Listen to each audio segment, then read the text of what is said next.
Chapter 3 of Oliver Twist by Charles Dickens. This recording is in the public domain. Recording by Tadhg. Relates how Oliver Twist was very near getting a place which would not have been a sinecure. For a week after the commission of the impious and profane offence of asking for more, Oliver remained a close prisoner in the dark and solitary room to which he had been consigned by the wisdom and mercy of the board.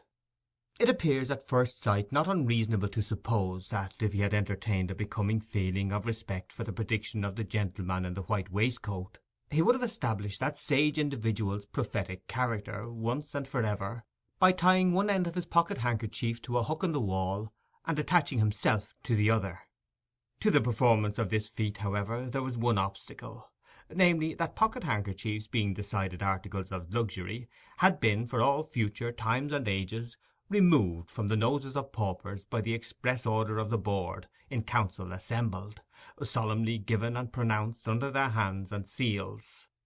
There was a still greater obstacle in Oliver's youth and childishness. He only cried bitterly all day, and when the long dismal night came on, spread his little hands before his eyes to shut out the darkness, and crouching in the corner tried to sleep, ever and anon waking with a start and tremble, and drawing himself closer and closer to the wall, as if to feel even its cold hard surface were a protection in the gloom and loneliness which surrounded him. Let it not be supposed by the enemies of the system that during the period of his solitary incarceration Oliver was denied the benefit of exercise, the pleasure of society, or the advantages of religious consolation. As for exercise, it was nice cold weather, and he was allowed to perform his ablutions every morning under the pump, in a stone yard, in the presence of Mr. Bumble, who prevented his catching cold and caused a tingling sensation to pervade his frame, by repeated applications of the cane. As for society, he was carried every other day into the hall where the boys dined, and there sociably flogged as a public warning and example. And so far from being denied the advantages of religious consolation, he was kicked into the same apartment every evening at prayer-time, and there permitted to listen to and console his mind with a general supplication of the boys, containing a special clause, therein inserted by authority of the board, in which they entreated to be made good, virtuous, contented, and obedient, and to be guarded from the sins and vices of Oliver Twist, whom the supplication distinctly set forth to be under the exclusive patronage and protection of the powers of wickedness, and an article direct from the manufactory of the very devil himself. It chanced one morning, while Oliver's affairs were in this auspicious and comfortable state, that Mr. Gamfield, chimney-sweep, went his way down the High Street, deeply cogitating in his mind his ways and means of paying certain arrears of rent, for which his landlord had become rather pressing. Mr. Gamfield's most sanguine estimate of his finances could not raise them within full £5 of the desired amount, and in a species of arithmetical desperation he was alternately cudgelling his brains and his donkey, when, passing the workhouse, his eyes encountered the bill on the gate. "Wow," said Mr. Gamfield to the donkey. The donkey was in a state of profound abstraction, wondering probably whether he was destined to be regaled with a cabbage-stalk or two when he had disposed of the 2 sacks of soot with which the little cart was laden. So, without noticing a word of command, he jogged onward. Mr. Gamfield growled a fierce imprecation on the donkey generally, but more particularly on his eyes, and, running after him, bestowed a blow on his head, which would inevitably have beaten in any skull but a donkey's. Then, catching hold of the bridle, he gave his jaw a sharp wrench, by way of gentle reminder that he was not his own master, and by these means turned him round. He then gave him another blow on the head, just to stun him till he came back again. Having completed these arrangements, he walked up to the gate to read the bill. The gentleman with the white waistcoat was standing at the gate with his hands behind him, after having delivered himself of some profound sentiments in the board-room. Having witnessed the little dispute between Mr. Gamfield and the donkey, he smiled joyously when that person came up to read the bill, for he saw at once that Mr. Gamfield was exactly the sort of master Oliver Twist wanted. Mr. Gamfield smiled too as he perused the document, for £5 was just the sum he had been wishing for, and as to the boy with which it was encumbered, Mr. Gamfield, knowing what the dietary of the workhouse was, well knew he would be a nice small pattern, just the very thing for register stoves. So he spelt the bill through again from beginning to end, and then, touching his fur cap in token of humility, accosted the gentleman in the white waistcoat. "This here boy, sir, what the parish wants to prentice," said Mr. Gamfield. "Ay, my man," said the gentleman in the white waistcoat, with a condescending smile. "What of him?" "If the parish would like him to learn a right pleasant trade in a good spectable chimbley sweeping business," said Mr. Gamfield, "I wants a prentice, and I am ready to take him." "Walk in," said the gentleman in the white waistcoat. Mr. Gamfield, having lingered behind to give the donkey another blow on the head and another wrench of the jaw, as a caution not to run away in his absence, followed the gentleman with the white waistcoat into the room where Oliver had first seen him. "It's a nasty trade," said Mr. Limpkins, when Gamfield had again stated his wish. "Young boys have been smothered in chimneys before now," said another gentleman. "That's because they damped the straw afore they lit it in the chimley, to make 'em come down again," said Gamfield. "That's all smoke and no blaze; whereas smoke ain't no use at all in making a boy come down, for it only sends him to sleep, and that's what he likes. Boys is very obstinate and very lazy, gentlemen, and there's nothing like a good hot blaze to make 'em come down with a run. It's humane too, gentlemen, acause even if they're stuck in the chimbley, roasting their feet makes 'em struggle to extricate theirselves." The gentleman in the white waistcoat appeared very much amused by this explanation, but his mirth was speedily checked by a look from Mr. Limpkins. The board then proceeded to converse among themselves for a few minutes, but in so low a tone that the words "saving of expenditure," "looked well in the accounts," "have a printed report published," were alone audible. These only chanced to be heard, indeed, on account of their being very frequently repeated with great emphasis. At length the whispering ceased, and the members of the board having resumed their seats and their solemnity, Mr. Limpkins said, "We have considered your proposition, and we don't approve of it." "Not at all," said the gentleman in the white waistcoat. "Decidedly not," added the other members. As Mr. Gamfield did happen to labour under the slight imputation of having bruised 3 or 4 boys to death already, it occurred to him that the board had perhaps, in some unaccountable freak, taken it into their heads that this extraneous circumstance ought to influence their proceedings. It was very unlike their general mode of doing business, if they had; but still, as he had no particular wish to revive the rumour, he twisted his cap in his hands and walked slowly from the table. "So you won't let me have him, gentlemen?" said Mr. Gamfield, pausing near the door. "No," replied Mr. Limpkins. "At least, as it's a nasty business, we think you ought to take something less than the premium we offered." Mr. Gamfield's countenance brightened, as with a quick step he returned to the table and said, "What'll you give, gentlemen? Come, don't be too hard on a poor man. What'll you give?" "I should say £3.10 was plenty," said Mr. Limpkins. "10 shillings too much," said the gentleman in the white waistcoat. "Come," said Gamfield, "say £4, gentlemen. Say £4, and you got rid on 'em for good and all. There." "£3.10," repeated Mr. Limpkins firmly. "Come, I'll split the difference, gentlemen," urged Gamfield. £3.15.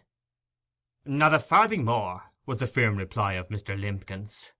"You're desperate hard upon me, gentlemen," said Gamfield, wavering. "Pooh, pooh, nonsense," said the gentleman in the white waistcoat. "He'd be cheap with nothing at all as a premium. Take him, you silly fellow. He's just the boy for you.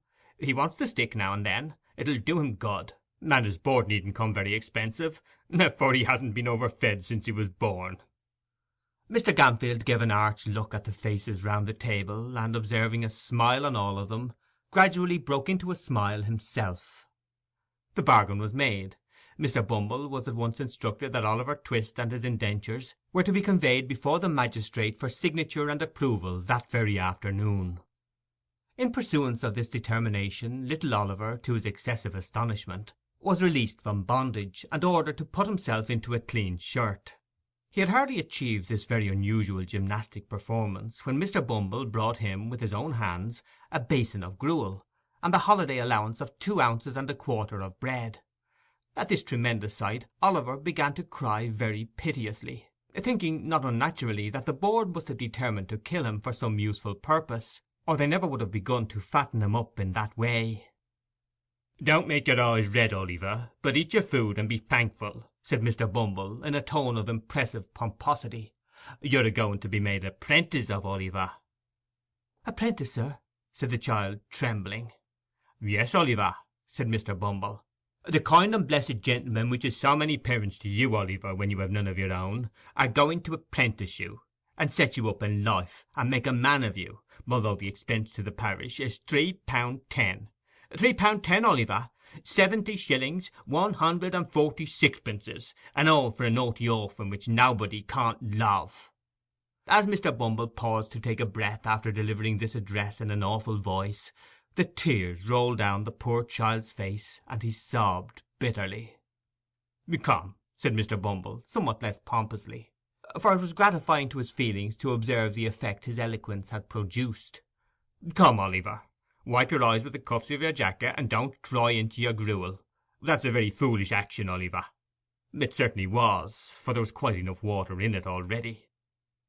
On their way to the magistrate, Mr. Bumble instructed Oliver that all he would have to do would be to look very happy, and say when the gentleman asked him if he wanted to be apprenticed, that he should like it very much indeed, both of which injunctions Oliver promised to obey, the rather as Mr. Bumble threw in a gentle hint that if he failed in either particular, there was no telling what would be done to him. When they arrived at the office he was shut up in a little room by himself, and admonished by Mr. Bumble to stay there until he came back to fetch him. There the boy remained with a palpitating heart for half an hour, at the expiration of which time Mr. Bumble thrust in his head, unadorned with a cocked hat, and said aloud, "Now, Oliver, my dear, come to the gentleman." As Mr. Bumble said this, he put on a grim and threatening look, and added in a low voice, "Mind what I told you, you young rascal." Oliver stared innocently in Mr. Bumble's face at this somewhat contradictory style of address, but that gentleman prevented his offering any remark thereupon by leading him at once into an adjoining room, the door of which was open. It was a large room with a great window. Behind a desk sat two old gentlemen with powdered heads, one of whom was reading the newspaper, while the other was perusing, with the aid of a pair of tortoiseshell spectacles, a small piece of parchment which lay before him. Mr. Limbkins was standing in front of the desk on one side, and Mr. Gamfield with a partially washed face on the other, while two or three bluff-looking men in top-boots were lounging about. The old gentleman with the spectacles gradually dozed off over the little bit of parchment, and there was a short pause after Oliver had been stationed by Mr. Bumble in front of the desk. "This is the boy, your worship," said Mr. Bumble. The old gentleman who was reading the newspaper raised his head for a moment, and pulled the other old gentleman by the sleeve, whereupon the last-mentioned old gentleman woke up. "Oh, is this the boy?" said the old gentleman. "This is him, sir," replied Mr. Bumble. "Bow to the magistrate, my dear." Oliver roused himself and made his best obeisance. He had been wondering, with his eyes fixed on the magistrate's powder, whether all boards were born with that white stuff on their heads, and were boards from thenceforth on that account. "Well," said the old gentleman, "I suppose he's fond of chimney-sweeping?" "He dotes on it, your worship," replied Bumble, giving Oliver a sly pinch to intimate that he had better not say he didn't. "And he will be a sweep, will he?" inquired the old gentleman. "If he was to bind him to any other trade to-morrow, we'd run away simultaneous, your worship," replied Bumble. "And this man that's to be his master, you, sir, you'll treat him well, and feed him, and do all that sort of thing, will you?" said the old gentleman. "When I says I will, I means I will," replied Mr. Gamfield doggedly.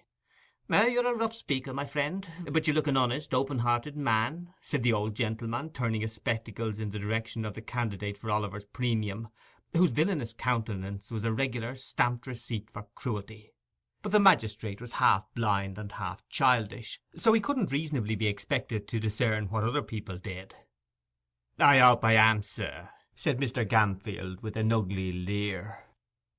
"I have no doubt you are, my friend," replied the old gentleman, fixing his spectacles more firmly on his nose, and looking about him for the inkstand.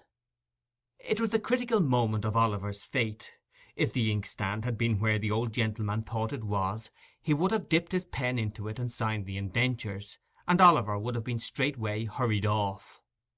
but as it chanced to be immediately under his nose, it followed, as a matter of course, that he looked all over his desk for it, without finding it, and happening in the course of his search to look straight before him, his gaze encountered the pale and terrified face of Oliver Twist, who, despite all the admonitory looks and pinches of Bumble, was regarding the repulsive countenance of his future master, with a mingled expression of horror and fear, too palpable to be mistaken even by a half-blind magistrate. The old gentleman stopped, laid down his pen, and looked from Oliver to Mr. Limpkins, who attempted to take snuff with a cheerful and unconcerned aspect. "My boy," said the old gentleman, leaning over his desk. Oliver started at the sound. He might be excused for doing so, for the words were kindly said, and strange sounds frighten one. He trembled violently and burst into tears. "My boy," said the old gentleman, "you look pale and alarmed. What is the matter?" "Stand a little away from him, Beadle," said the other magistrate, laying aside the paper and leaning forward with an expression of interest. "Now, boy, tell us what is the matter. Don't be afraid." Oliver fell on his knees, and, clasping his hands together, prayed that they would order him back to the dark room, that they would starve him, beat him, kill him if they pleased, rather than send him away with that dreadful man. "Well," said Mr. Bumble, raising his hands and eyes with most impressive solemnity, "well, of all the artful and designing orphans that ever I see, Oliver, you are one of the most barefacedest." "Hold your tongue, Beadle," said the second old gentleman, when Mr. Bumble had given vent to this compound adjective. "I beg your worship's pardon," said Mr. Bumble, incredulous of having heard right. "Did your worship speak to me?" "Yes, hold your tongue." Mr. Bumble was stupefied with astonishment. A beadle ordered to hold his tongue! A moral revolution! The old gentleman in the tortoise-shell spectacles looked at his companion. He nodded significantly. "We refuse to sanction these indentures," said the old gentleman, tossing aside the piece of parchment as he spoke. "I hope," stammered Mr. Limpkins, "I hope the magistrates will not form the opinion that the authorities have been guilty of any improper conduct on the unsupported testimony of a mere child." "The magistrates are not called upon to pronounce any opinion in the matter," said the second old gentleman sharply. "Take the boy back to the workhouse, and treat him kindly. He seems to want it." That same evening the gentleman in the white waistcoat most positively and decidedly affirmed, not only that Oliver would be hung, but that he would be drawn and quartered into the bargain. Mr. Bumble shook his head with gloomy mystery, and said he wished he might come to good, whereunto Mr. Gamfield replied that he wished he might come to him, which, although he agreed with the beadle in most matters, would seem to be a wish of a totally opposite description. The next morning the public were once again informed that Oliver Twist was again to let, and that £5 would be paid to anybody who would take possession of him. End of chapter 3.